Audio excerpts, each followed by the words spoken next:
as always, and we're going to debate this one, and you'll be the tiebreaker for us. So, Max, I'll start with you. Who do you think should be drafted first? Is it Fields or Wilson?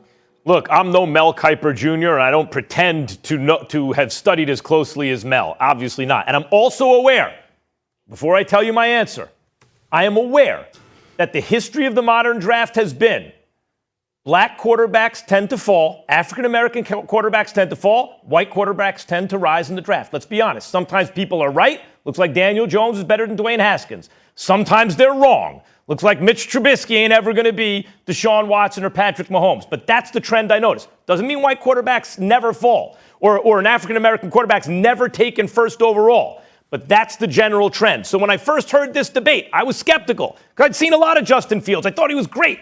Zach Wilson, come on, Zach Wilson. And then last month or so, I've been watching a lot of Zach Wilson. Oh, my God. The answer is Zach Wilson. Zach Wilson has the kind of talent that is so obvious when you watch him. And the most obvious thing is not even, the maneuverability or the mobility generally or the off-schedule stuff people talk about, off-platform. It's the arm talent. This dude can sling it. I mean, that has to do with off-platform, but this dude can sling it from anywhere precisely down the field with the kind of zip on the ball that you only get from elite quarterbacks in the NFL. Like, if Trevor Lawrence is going to go one, but it's almost like once that pressure's taken off you, you're in an enviable position because you get to take Zach Wilson. It jumps out at you when you watch him. And Mel and Stephen A., it reminds me a little bit of like the draft with Eli and Phillip Rivers, because Roethlisberger was also like a guy who I hadn't seen a lot, but I'd heard about, especially toward the draft. And then when you watch him, you go, oh yeah, I see why I'm hearing about him. Same thing with Zach Wilson for me. It jumps out at you when you watch him. I think he's the second best quarterback in the draft, at least. A couple things I take exception with, Max, from what you said is, first of all, Dan Marino dropped an 83, and a Cal Davis quarterback went ahead of him. Ben Roethlisberger went 11. Brett Favre went in the second round. Drew Brees went in the second round when Michael Vick was the first player taken. And you think about Justin Herbert last year, a couple third quarterback taken. Josh Allen fell when he was projected to go number one by me a few weeks before the draft. So I think when you look at the quarterback situation this year, you mentioned talent. You said that Zach Wilson has talent. Well, the better talent is Justin Fields. Justin Fields is bigger, he's faster, arm strength equally as good. Think about the performance. That's the thing next go. Let's go to performance, production. Justin Fields in 2019, 41 touchdowns, 3 picks, one of those interceptions that ended that game against Clemson was on the receiver, not on Justin Fields. So 2 on him, that's it. This year, 6 picks, 5 in 2 games, that's it. And he was at 67% last year, he's at 70% this year. Level of competition, the other thing.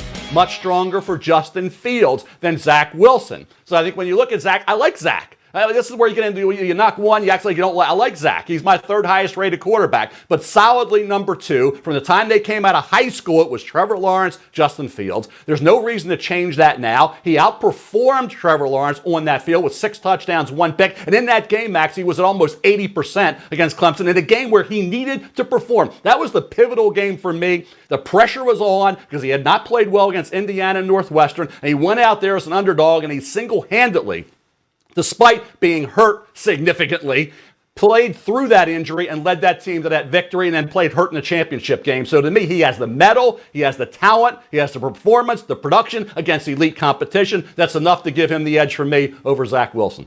The key for me is always about the level of competition that you're going against when you do what it is that you do. Last time I checked, Ohio State was competing for national championships. I don't know what the hell BYU was doing. I mean, they were respectable and we know they can play and all of that other stuff, but still, I didn't hear anything too much about Zach Wilson until, obviously the season was over and we're talking about the NFL scouting combine coming up and pro days and all of this other stuff and where he's going to be drafted. Now, do I have concerns about Justin Fields? Absolutely. I think I heard some report, Mel Kiper. I don't know if it's accurate or not. Maybe you can tell me about he checked down only about 6 times in 200 throws or something like that. I don't know what's true or not. I will tell you that I don't think it matters. I'll tell you what matters to me. In 2 years as a starter at Ohio State after coming over from Georgia, the man has thrown, what is it here, 63 touchdowns and 9 interceptions. He's completed 70% of his passes as last year.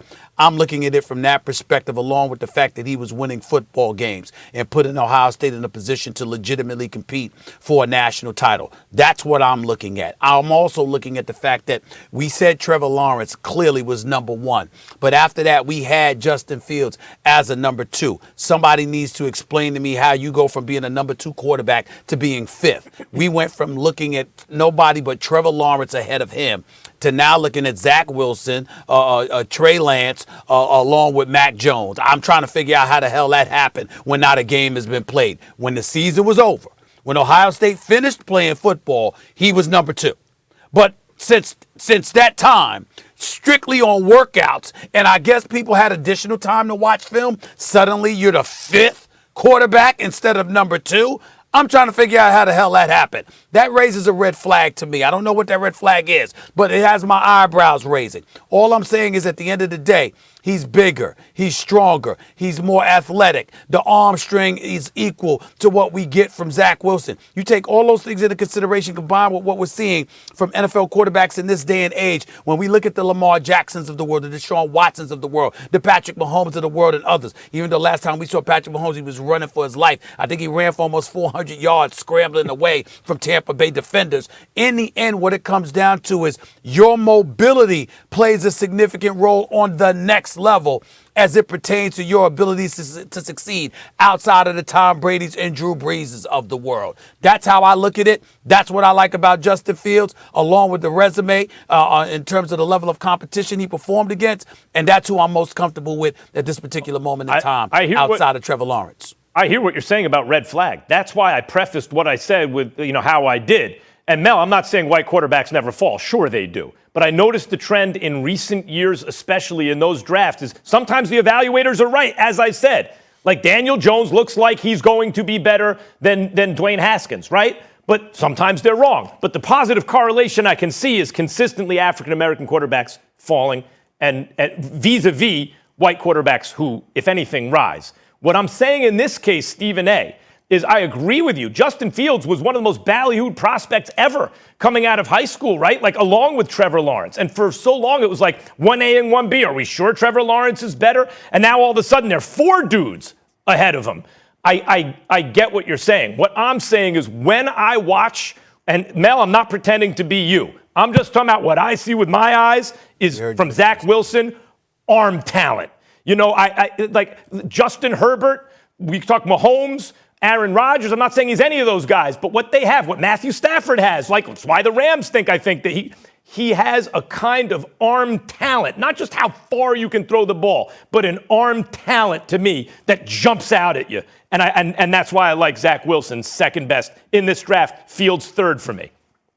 If Fields has that equally as good arm talent as Zach Wilson does. And I think when you look at it, Max, I think, look at Trey Lance. Trey Lance could go ahead of Justin Fields. Trey Lance played one game against one AA competition. It was a 50% completion percentage. Yet he could go ahead of Justin Fields in this draft. So as Mac Jones could be with only 17 starts, equaling the number of starts of Trey Lance. So I think when you look at if he does become the fifth quarterback taken, which looks like he may be. Steal. There's nothing wrong with that. It's at the end of the world. Like I said, Justin Herbert was the third quarterback taken. Rodgers fell into the 20s when we were projecting him to go number one just weeks before the draft. Spurgeon Wynn from Southwest Texas State, Max, went ahead of Tom Brady. Okay? So when you look back into history, we talk about all these issues, but the bottom line is if you're the final quarterback taken in the first round, it's going to be in the top 10, in my opinion, for Justin Fields, then you're in good shape because history has proven that whether it's Dan Marino, whoever it may be, Brett Favre in the second round, when other quarterbacks went in the first, that quarterback that fell 9 times out of 10 has done really well in the NFL. Mel, I think you'll agree with what I'm about to say. Everything, Max, isn't predicated on just your ability.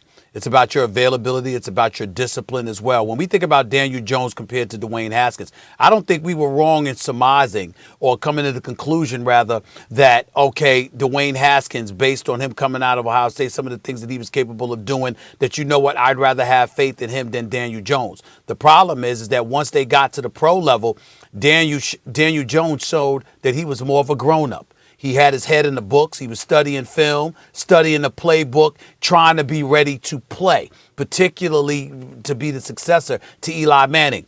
Dwayne Haskins clearly wasn't disciplined enough to do the kind of things that he was supposed to do. So as far as I'm concerned, it's not even a matter of talent between Dwayne Haskins and Daniel Jones, because we still don't know as of yet. What we do know is that Daniel Jones was more of a grown-up, and that's the biggest issue right now. Correct me if I'm wrong, Mel. I think you guys you just touched on something, though, and it's a